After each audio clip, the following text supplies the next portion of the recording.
소란 없이 관계를 정리하는 법. 마음이 편해지는 이별의 기술. 소란은 소란 없이 언제나 밖에서 시작되는 것처럼 보이지만 실은 마음 안에서 먼저 일어납니다. 관계가 무너졌다고 느끼는 순간에도 이미 그보다 앞서 마음은 오래전부터 조용히 어지러워지고 있었을지 모릅니다. 말 한마디, 표정 하나가 이유가 된 것이 아니라 설명되지 않은 피로와 반복된 흔들림이 마음의 결을 흐트러뜨렸던 것입니다.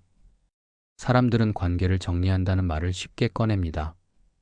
그러나 실제로는 관계를 정리하는 일이 아니라 그 관계로 인해 흩어진 자기 마음을 거두는 일이 더 어렵습니다. 그래서 우리는 종종 큰 소리를 내고 이유를 늘어놓고 옳고 그름을 따지며 떠나려 합니다. 그렇게 해야만 정리되었다고 믿기 때문입니다. 하지만 그런 떠남 뒤에는 늘 소란의 잔향이 남습니다. 말하지 않아도 될 말들, 굳이 상처 주지 않아도 되었을 장면들이 마음에 남아 고요를 오래 방해합니다. 이 이야기는 관계를 끊는 법을 가르치려 하지 않습니다. 누구를 설득하거나 이해시키는 법도 다루지 않습니다. 다만 마음의 질서를 잃지 않은 채 거리를 두는 법, 등을 돌리지 않고도 내려놓는 법, 그리고 떠난 뒤에도 마음이 흐트러지지 않는 정리의 태도를 천천히 살펴보고자 합니다. 소란 없이 관계를 정리한다는 것은 차갑게 외면하는 일이 아닙니다. 또한 모든 감정을 억누르는 것도 아닙니다. 그것은 자신의 마음을 먼저 살피고 넘치지도 모자라지도 않게 다스리며 필요 이상으로 흔들리지 않겠다는 조용한 결심에 가깝습니다. 이 결심은 겉으로 드러나지 않지만 이후의 삶을 분명히 가볍게 만듭니다. 이제부터의 여정은 화해도 단절도 아닌 자리에서 시작됩니다. 말을 줄이고 판단을 덜어내며 마음이 스스로 제자리를 찾도록 기다리는 시간입니다. 그 고요한 과정 속에서 우리는 비로소 알게 될 것입니다. 정리해야 했던 것은 관계가 아니라 늘 그 안에서 소란스러웠던 자기 마음이었음을. 다 사는 좋은 말은 흘려보내지 말고 적어두라고 했습니다. 구독은 지혜마루에 책갈피를 꽂아두는 작은 약속입니다. 오늘의 이야기에 한 번 더 머물고 싶으시다면 조용히 표시를 남기고 함께 해주세요. 오늘의 이야기 시작하겠습니다. 어떤 관계는 특별한 사건 하나 없이 끝나기 시작합니다. 누가 나쁜 말을 한 것도 아니고 큰 실수를 한 것도 아닌데 그냥 함께 있는 게 예전 같지 않아요. 연락이 오면 이전처럼 반갑지 않고 만나기로 한 약속이 다가오면 미묘한 무게감이 느껴집니다. 함께 있어도 편안하지 않은 침묵이 자꾸 찾아오죠. 처음에는 그냥 넘어갑니다. 요즘 내가 피곤해서 그런가 보다, 기분 탓이겠지 하면서요. 하지만 그 느낌은 사라지지 않아요. 오히려 만날 때마다 조금씩 더 무거워집니다. 기쁨보다 소모가 앞서고 함께 있어도 마음이 고요하지 않은 상태가 반복되죠. 이게 이상한 게 머리로는 아무 문제가 없다고 생각하는데 마음은 이미 알고 있어요. 이 관계 안에서 내가 서서히 소모되고 있다는 걸요. 우리 몸이 아프기 전에 먼저 기운이 떨어지는 것처럼 관계도 그래요. 큰 소란이 일어나기 훨씬 전에 마음은 이미 신호를 보내고 있었던 겁니다. 그런데 우리는 이 신호를 쉽게 무시합니다. 설명할 수 없으니까요. 뭐라고 말해야 할까? 그 사람이 뭘 잘못한 것도 아닌데. 이렇게 생각하다 보면 그 작은 불편함은 점점 커져서 나중에는 감당하기 힘든 피로가 되어 돌아옵니다. 이건 누구의 잘못도 아니에요. 어떤 관계는 그냥 시간이 지나면서 자연스럽게 우리 마음의 결과 맞지 않게 되는 거예요. 오래 신었던 신발이 어느 순간부터 발에 맞지 않는 것처럼요. 그런데 우리는 이 불편한 감정을 그냥 두지 못합니다. 왜 이런 기분이 드는 걸까? 이유를 찾기 시작해요. 기억을 뒤적이고 그 사람이 했던 말과 행동들을 하나하나 떠올립니다. 아, 그때 그 말이 좀 그랬지. 그때 그 행동이 불편했어. 뭔가 명확한 원인을 찾으면 이 감정이 정당화될 것 같으니까요. 하지만 이상한 일이 벌어집니다. 이유를 찾으면 찾을수록 마음은 더 복잡해져요. 피로는 가시지 않고 오히려 생각이 꼬리에 꼬리를 물면서 마음만 더 무거워집니다. 왜 그럴까요? 정약용 선생님의 말을 빌리자면 관계에서 오는 피로는 하나의 사건이나 한마디 말 때문이 아니기 때문입니다. 그건 시간이 쌓이면서 생긴 전체 분위기의 문제예요. 눈에 보이는 하나의 사건으로 설명할 수 없는 거죠. 그런데 우리는 모든 감정에 이유가 있어야 한다고 믿어요. 논리적으로 설명되지 않으면 불안하죠. 그래서 억지로라도 원인을 만들어냅니다. 과거를 계속 뒤지고 분석하고 어떻게든 납득할 만한 이유를 찾으려고 해요. 그렇게 원인을 따지는데 에너지를 쓰다 보면 정작 중요한 걸 놓치게 됩니다. 바로 지금 이 순간 내 마음이 어떤 상태인가 하는 것을요. 왜 이렇게 됐는지보다 지금 이 필요한 마음을 어떻게 돌볼 것인가가 더 중요한데 말이에요. 어떤 감정은 설명되지 않아도 괜찮아요. 이유를 몰라도 괜찮아요. 그냥 지금 내 마음이 힘들다는 것만 인정해도 충분합니다. 그러다 어느 순간 조용한 깨달음이 찾아옵니다. 아, 이건 관계의 문제가 아니라 내 마음의 문제였구나. 오해하지 마세요. 이게 내가 잘못했다는 뜻이 아니에요. 누구의 잘못도 아니에요. 다만 정리의 방향이 바뀌는 거죠. 상대를 바꾸려 하지 말고 상대를 이해시키려 하지 말고 먼저 내 마음을 살펴야 한다는 것. 생각해보면 관계가 무너졌다고 느끼는 그 순간에도 사실 더 먼저 무너진 건 관계가 아니라 내 마음의 중심이었어요. 이미 오래전부터 내 마음은 조용히 흔들리고 있었던 거예요. 그걸 모른 채 자꾸 상대만 바라보고 있었던 거죠. 정약용 선생님도 말씀하셨어요. 문제가 생기면 사람들은 밖을 향해 손가락을 가리키지만 진짜 해결은 그 손가락을 안으로 돌릴 때 시작된다고요. 그러니까 정리해야 할 건 관계가 아니라 그 관계 속에서 흔들렸던 내 마음이에요. 내 마음의 중심을 먼저 바로 세워야 해요. 그게 먼저예요. 마음이 흔들린 채로 관계를 정리하려고 하면 그건 정리가 아니라 또 다른 소란이 될 뿐이에요. 상대에게 설명하고 이해시키고 납득시키려는 과정에서 오히려 더 지치게 되죠. 그래서 먼저 할 일은 명확해집니다. 상대와 긴 대화를 나누는 것도 상대를 설득하는 것도 아니에요. 그냥 조용히 앉아서 내 마음이 지금 어떤 상태인지, 무엇을 필요로 하는지, 어디서 흔들리고 있는지를 살피는 거예요. 이것이 소란 없이 관계를 정리하는 첫 번째 원칙입니다. 문제의 자리를 밖에서 안으로 옮기는 것. 이 작은 인식의 전환이 이후의 모든 과정을 근본적으로 바꿔놓게 됩니다. 마음이 먼저 흐트러진다는 것을 알았습니다. 그렇다면 이제 어떻게 해야 할까요? 많은 사람들이 이 지점에서 말을 꺼냅니다. 상대에게 전화를 걸고 만나서 이야기하고 내 마음을 설명하려고 해요. 이해받고 싶다, 내 입장을 알아줬으면 좋겠다는 마음으로요. 하지만 그 말들이 정말 고요를 가져다 줄까요? 아니면 오히려 마음을 더 소란스럽게 만들까요?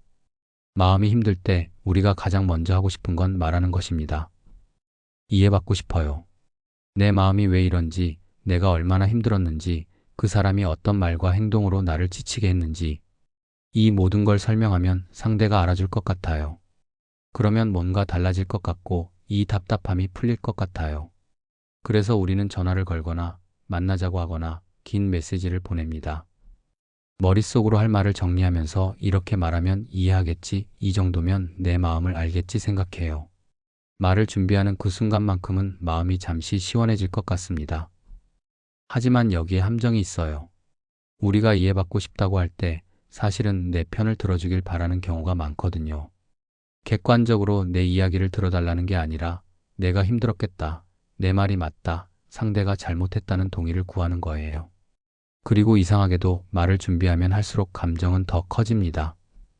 처음에는 그냥 조금 불편하다 정도였는데 말로 정리하다 보면 정말 심각하다가 돼요.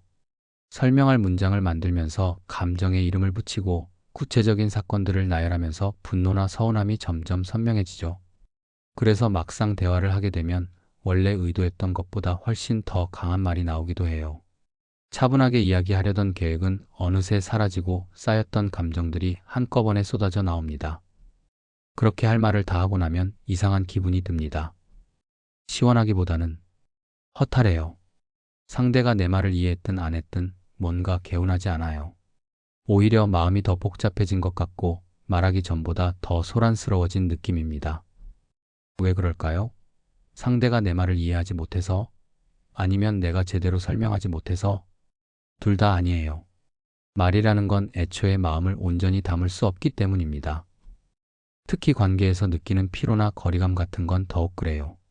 그건 특정 사건이나 구체적인 말 때문이 아니라 전체적인 분위기, 쌓인 시간, 미묘한 온도 차이 같은 것들이 만들어낸 감각이거든요. 그런 걸 어떻게 말로 설명해요? 당신과 있으면 소모돼요 라고 말하면 상대는 내가 뭘 잘못했는데? 라고 묻겠죠. 그럼 또 구체적인 예시를 들어야 하고 그러다 보면 사소한 일들을 꺼내게 되고 결국 그런 것 때문에? 라는 반응을 듣게 됩니다. 정약용 선생님도 비슷한 이야기를 하셨어요. 마음의 일은 말의 일과 다르다고요. 말은 명확한 것을 전달하는 데 좋지만 마음의 미묘한 움직임은 말로 다 표현할 수 없다고요. 그래서 말을 하고 나면 늘 부족함이 남아요. 아, 내가 진짜 하고 싶었던 말은 이게 아닌데 내 마음을 제대로 못 전했어. 이런 생각이 들죠. 그리고 그 부족함을 채우려고 또 말을 하게 되고 설명을 더하게 되고 결국 대화는 점점 길어지고 복잡해집니다. 그런데 문제는 말을 하면 할수록 상황이 나아지는 게 아니라 오히려 더 얽힌다는 거예요. 감정이 격해지고 방어적인 반응이 나오고 서로 상처 주는 말이 오가기 시작합니다. 정리하려고 시작한 대화가 또 다른 소란이 되어버리는 거죠. 그렇다면 어떻게 해야 할까요? 아무 말도 하지 말아야 할까요? 꼭 그런 건 아니에요. 다만 말하지 않는 것도 하나의 선택이 될 수 있다는 걸 받아들이는 거예요. 침묵이 회피가 아니라 절제일 수 있다는 것을요. 우리는 침묵을 소극적인 태도라고 생각하는 경향이 있어요. 말을 안 하면 비겁하다, 도망가는 거다라고 여기죠. 하지만 때로는 말하지 않는 게 더 용기가 필요할 때도 있어요. 특히 마음이 흔들려 있을 때는 더욱 그래요. 감정이 격해진 상태에서 하는 말은 대부분 정리가 아니라 폭발이 되기 쉽거든요. 그럴 땐 차라리 입을 다무는 게 나아요. 지금 당장 말하지 않아도 괜찮다고 나중에 마음이 좀 더 가라앉으면 그때 생각해 보자고 스스로를 달래는 거죠. 침묵에는 힘이 있어요. 말을 하지 않으면 감정이 증폭되지 않아요. 상대의 반응에 휘둘리지 않아요. 불필요한 오해나 상처를 만들지 않아요. 그리고 무엇보다 내 마음을 지킬 수 있어요. 물론 쉽지 않죠. 말하고 싶은 충동은 계속 올라올 거예요. 이건 꼭 말해야 해. 지금 아니면 기회가 없을 거야. 이 정도는 말해도 되지 않을까? 이런 생각들이 끊임없이 머릿속을 맴돌 거예요. 하지만 그럴 때마다 한 번만 더 생각해 보는 거예요. 이 말을 하고 나서 내 마음이 정말 편해질까? 아니면 더 복잡해질까? 정직하게 물어보면 대부분의 경우 답은 후자예요. 말은 언제든 할 수 있어요. 하지만 한 번 꺼낸 말은 다시 주워 담을 수 없죠. 그러니 조금 더 기다려도 괜찮아요. 마음이 좀 더 정리되고 감정이 좀 더 가라앉고 정말 필요한 말만 남을 때까지요. 침묵은 도망이 아니에요. 마음의 고요를 지키기 위한 선택이에요. 불필요한 소란을 만들지 않겠다는 조용한 결심이에요. 이것이 소란 없이 관계를 정리하는 두 번째 원칙입니다. 말을 줄이기로 했습니다. 그런데 그렇게 하다 보면 또 다른 유혹이 찾아와요. 누가 옳은가를 따지고 싶어지는 거예요. 내 마음속에서 끊임없이 재판이 열려요. 그 사람의 행동을 분석하고 내 반응을 정당화하고 누가 더 잘못했는지 판결을 내리려고 하죠. 하지만 이 판단의 굴레에서 벗어나지 못하면 침묵을 지켜도 마음은 여전히 소란스러울 수밖에 없어요. 말을 줄이기로 결심했는데도 머릿속은 여전히 시끄럽습니다. 계속해서 그 사람의 행동을 떠올려요. 그때 그 말은 정말 아니었지. 그건 명백히 잘못한 거야. 마음속에서 끊임없이 재판이 열려요. 증거를 수집하고 잘잘못을 따지고 누가 더 옳은지 판결을 내리려고 하죠. 이상한 건 이 재판에서 판사도 나고 검사도 나예요. 결론은 이미 정해져 있죠. 내가 옳다.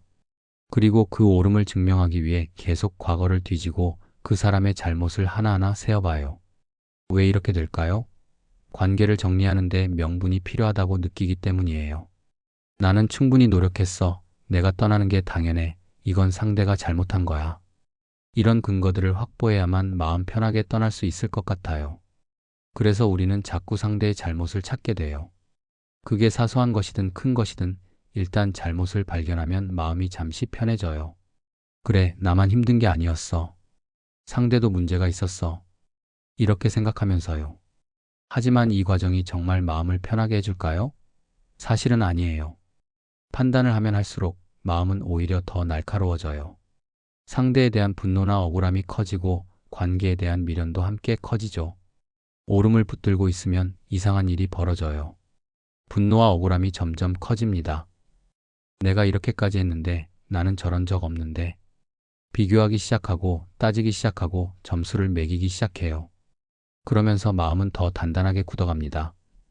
정약용 선생님은 이런 상태를 경계하셨어요. 오름을 앞세워 마음을 다스리려 하면 마음은 오히려 더 경직된다고요. 부드러워야 할 마음이 돌처럼 단단해지고 유연해야 할 생각이 칼날처럼 날카로워진다고요. 그리고 이렇게 굳어진 마음으로는 아무것도 정리할 수 없어요. 정리가 아니라 심판을 하려는 거죠.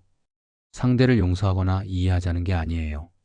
다만 이 판단의 과정 자체가 나를 더 지치게 만든다는 거예요. 생각해 보세요. 누가 옳은지 따지는 동안 우리는 계속 그 관계 속에 머물러 있는 거예요. 떠나려고 하는데 자꾸 뒤돌아보는 거죠. 내가 맞지? 내가 잘한 거지? 라고 확인받으려고요. 그런데 재밌는 건 아무리 내가 옳다는 걸 확인해도 마음이 편해지지 않는다는 거예요. 왜냐하면 옳음과 마음의 평화는 다른 문제니까요. 내가 100% 옳아도 마음은 여전히 괴로울 수 있어요.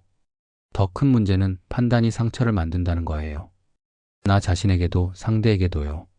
저 사람이 잘못했어라고 계속 되뇌다 보면 그 사람에 대한 기억 전체가 부정적으로 물들어 버려요. 좋았던 순간들도 따뜻했던 순간들도 다 지워지고 잘못만 남게 되죠. 그리고 나에게도 상처가 남아요. 나는 피해자야, 나는 당했어라는 정체성에 갇히게 되거든요. 그렇게 되면 관계를 정리한 후에도 그 상처를 계속 안고 살게 돼요. 그렇다면 어떻게 해야 할까요? 판단을 내려놓는 거예요. 누가 옳은지 따지는 걸 멈추는 거죠. 그럼 상대가 한 잘못은 그냥 묻어두라는 거야? 아니에요. 잘못을 못 본 척하라는 게 아니에요. 다만 그걸 계속 붙들고 있을 필요는 없다는 거예요.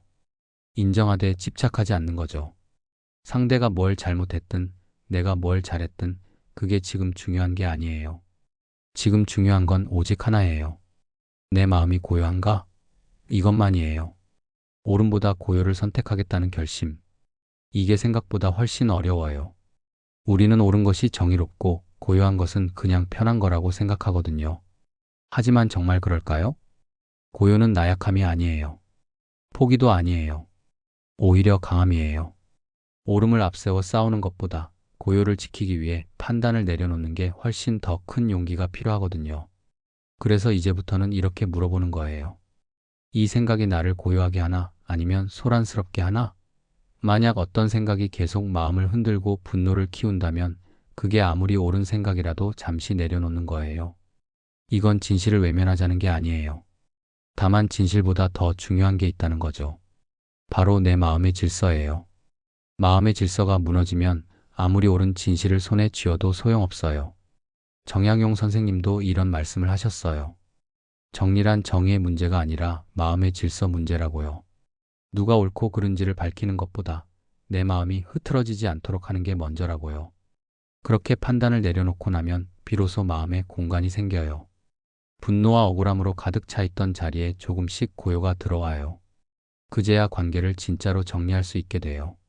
심판하는 게 아니라 진심으로 놓아주는 거죠. 이것이 소란 없이 관계를 정리하는 세 번째 원칙입니다. 옳음보다 평정을 선택하는 것, 판단보다 고요를 지키는 것.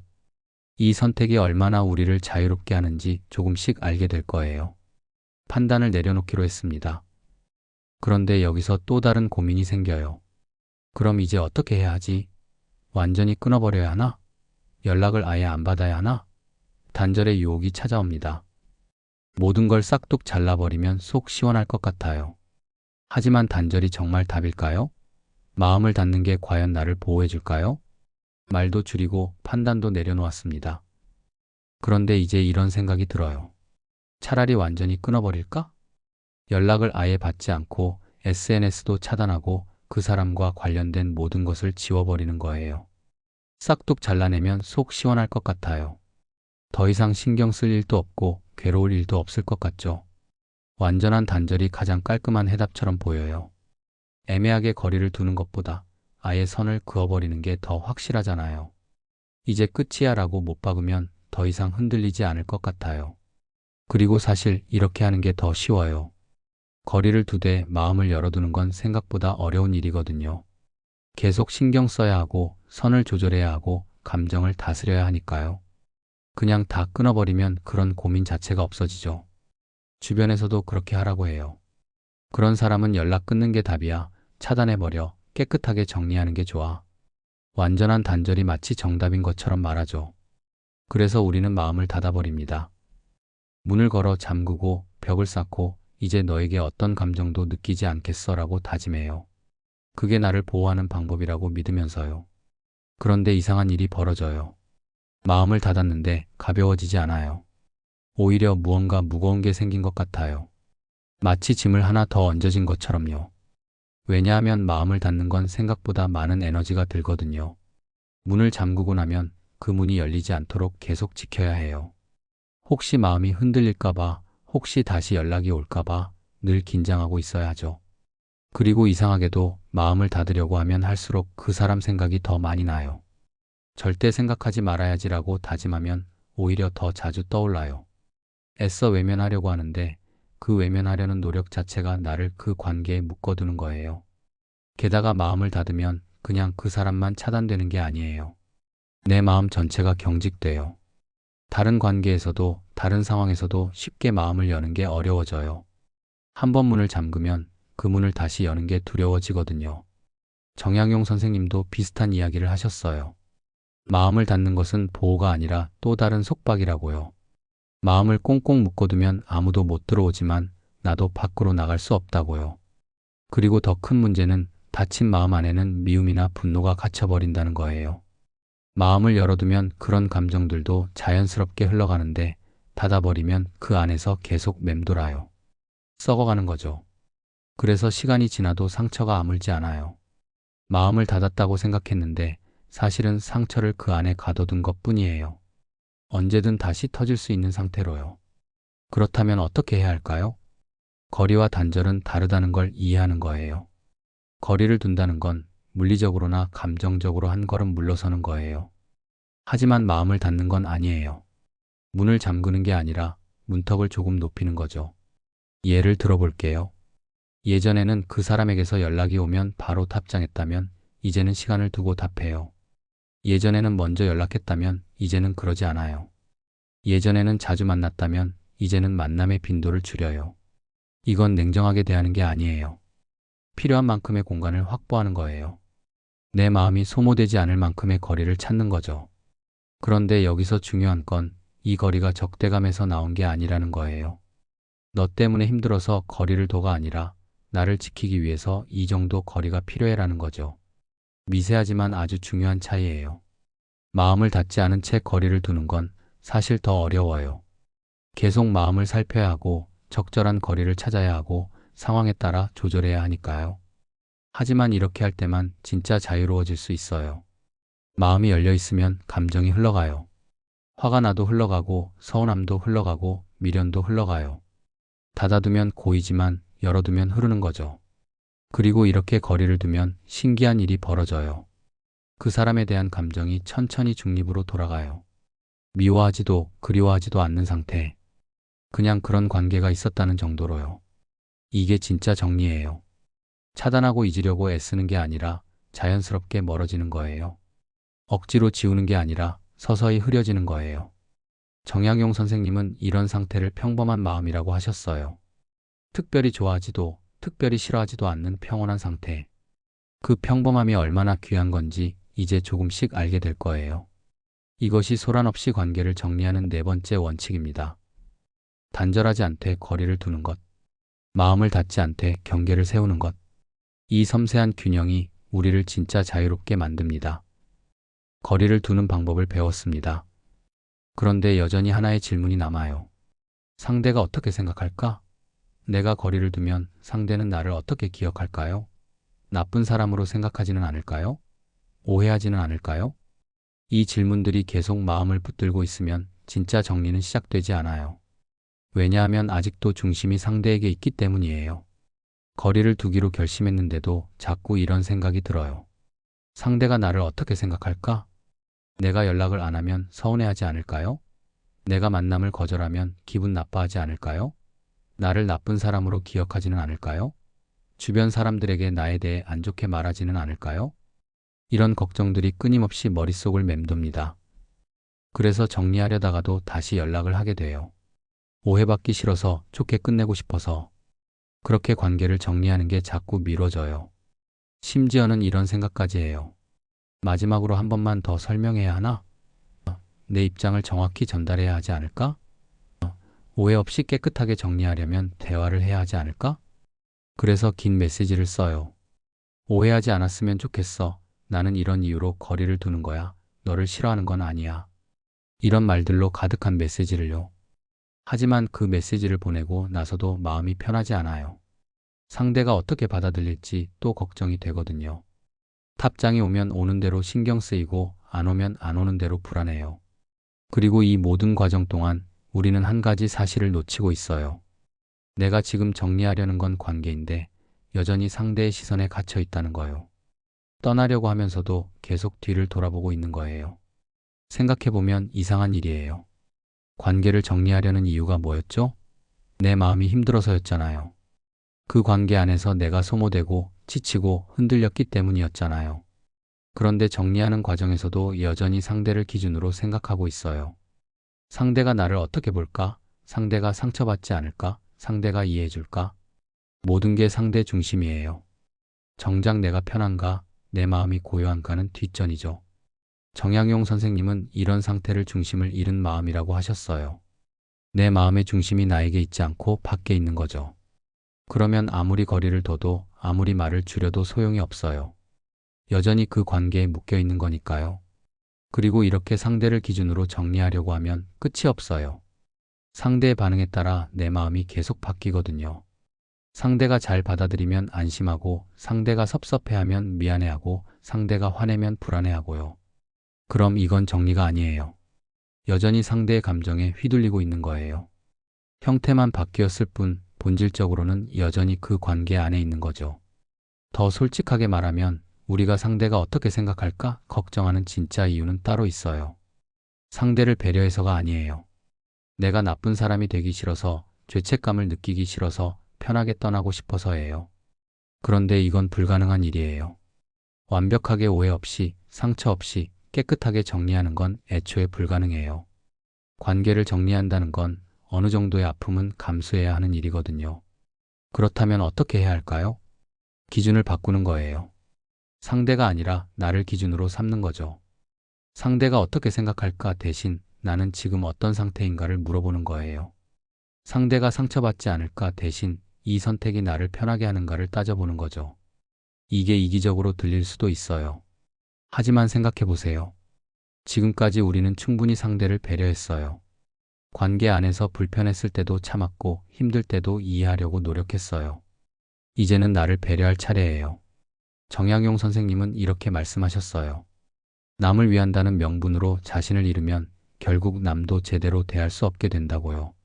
내 마음의 중심이 바로 서 있어야 다른 관계도 건강하게 유지할 수 있다고요. 그러니 이제는 이렇게 생각하는 거예요. 상대가 나를 어떻게 기억하든 그건 상대의 몫이야. 나는 내 마음을 지키는 게 먼저야. 그렇다고 무책임하게 행동하라는 게 아니에요.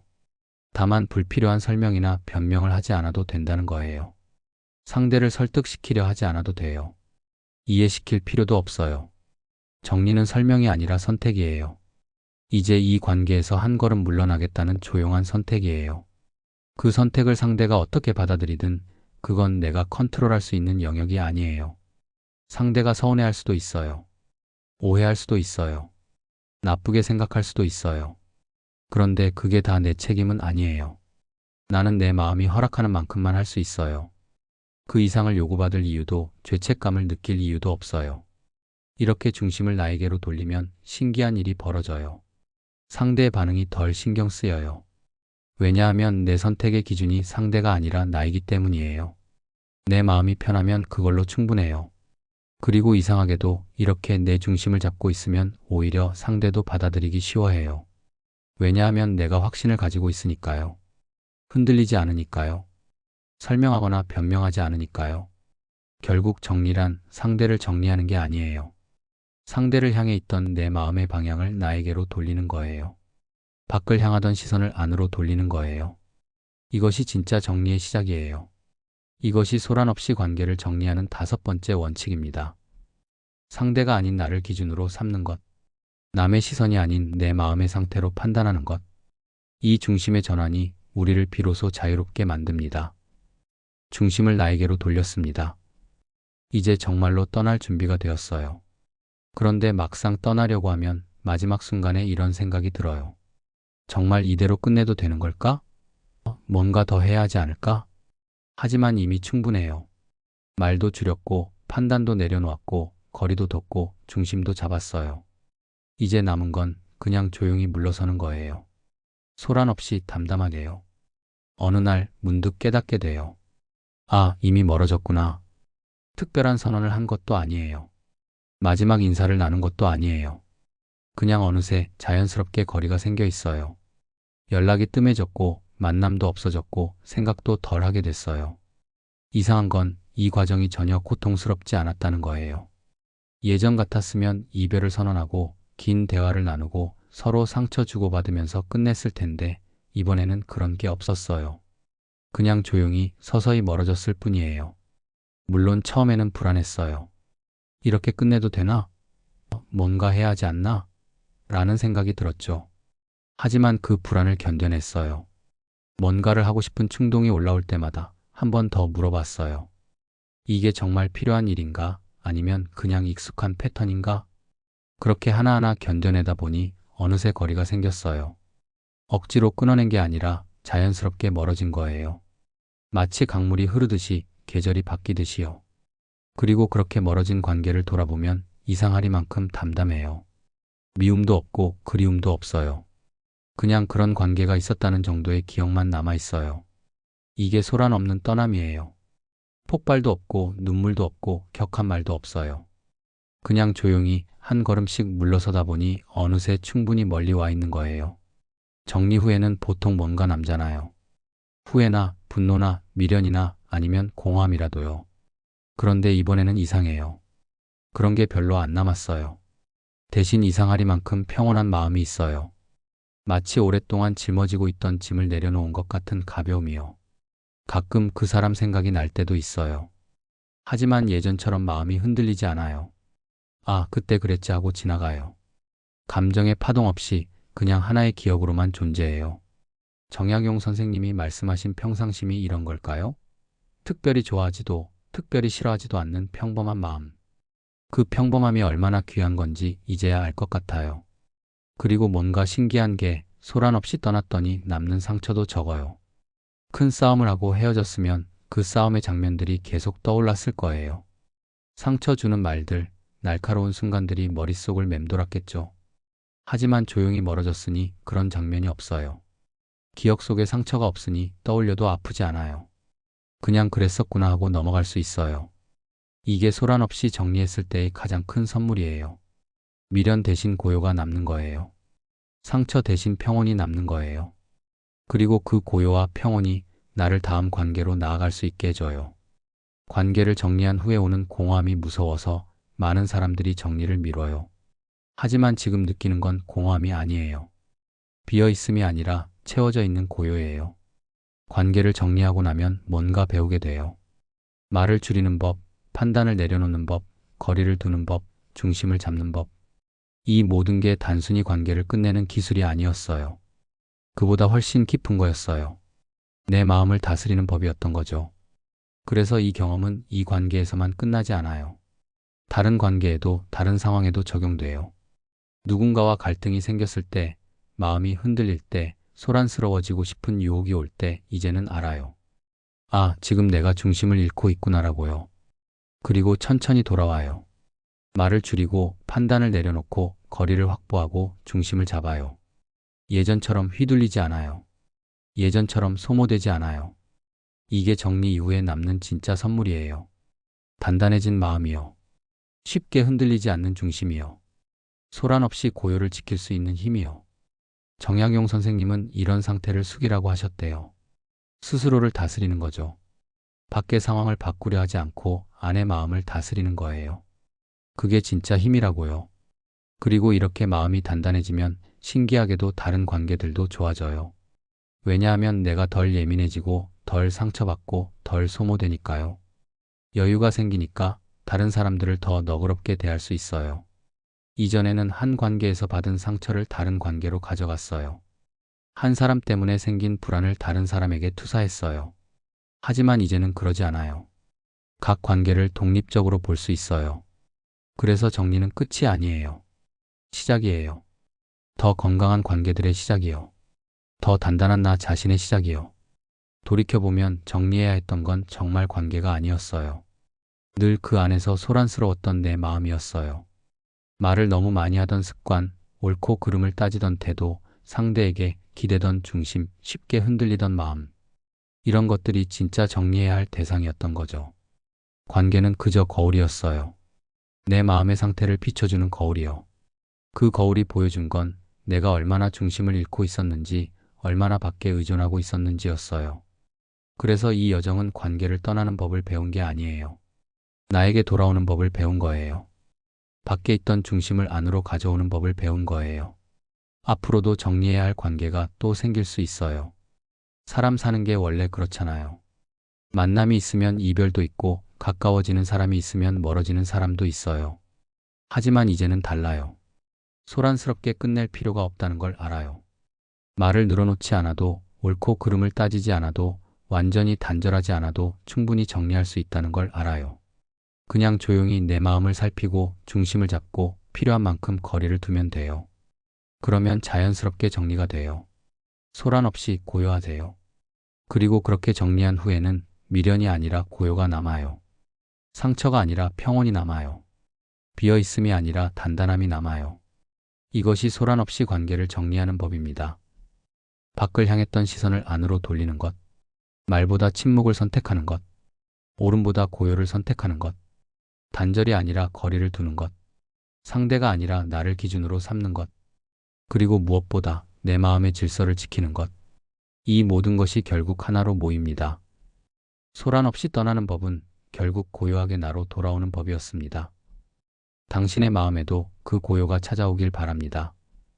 돌이켜보면 정리해야 했던 건 관계가 아니었습니다. 늘 그 안에서 소란스러웠던 내 마음이었어요. 관계는 그저 거울이었을 뿐 진짜 정리해야 할 건 흔들리던 내 중심이었던 거죠. 앞으로도 정리해야 할 관계가 또 생길 수 있습니다. 하지만 이제는 알아요. 소란스럽게 끝낼 필요가 없다는 걸요. 조용히 내 마음을 살피고 중심을 잡고 필요한 만큼 거리를 두면 됩니다. 그러면 자연스럽게 정리가 돼요. 소란 없이 고요하세요. 소란 없이 떠나는 법은 결국 고요하게 나로 돌아오는 법이었습니다. 당신의 마음에도 그 고요가 찾아오길 바랍니다. 이 영상이 도움이 되셨다면 좋아요로 응원해주세요. 여러분의 작은 반응 하나가 더 좋은 콘텐츠를 만드는 큰 힘이 됩니다. 댓글로 여러분의 이야기도 들려주세요. 지금 어떤 마음이신지, 어떤 관계를 정리하고 계신지, 혼자가 아니라는 것, 그것만으로도 위로가 될 때가 있으니까요. 당신의 마음에 고요가 찾아오길 진심으로 바랍니다. 고맙습니다.